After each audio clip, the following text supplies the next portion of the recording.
The year was 1970, and while the world was reeling from social change and cultural revolution, David Bowie was quietly crafting something that didn't just ride the current.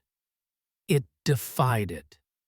This wasn't the wild neon Bowie of the later 70s, but a darker, introspective artist starting to explore themes that would echo through his entire career.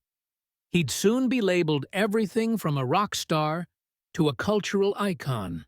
But for now, he was simply David Jones from Brixton, with an unquenchable urge to experiment and defy boundaries.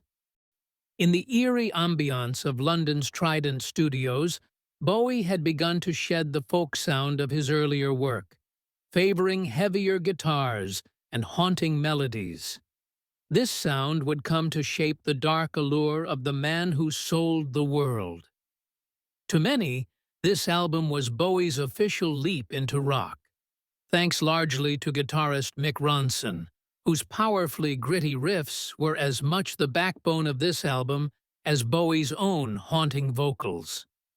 Together, they crafted an unsettling, almost dystopian tone, one that questioned the structures of society and looked unflinchingly into themes of identity, mental illness, and war. And then there was the album cover. In the UK, Bowie appeared lounging in a long, flowing man's dress, designed by Michael Fish. This wasn't just a fashion statement, it was a direct challenge to societal expectations of masculinity. For Britain in 1970, seeing a man in a dress on an album cover was more than just striking, it was controversial. Meanwhile, over in the United States, the cover took a completely different direction.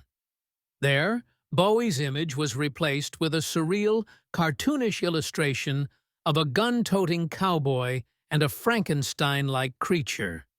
This artwork, unrelated to Bowie's appearance or style, added a bizarre but fitting layer of mystery for American audiences just discovering his music.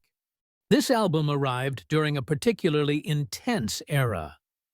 The Vietnam War was ongoing, and protests echoed across continents as young people fought against rigid political and social structures.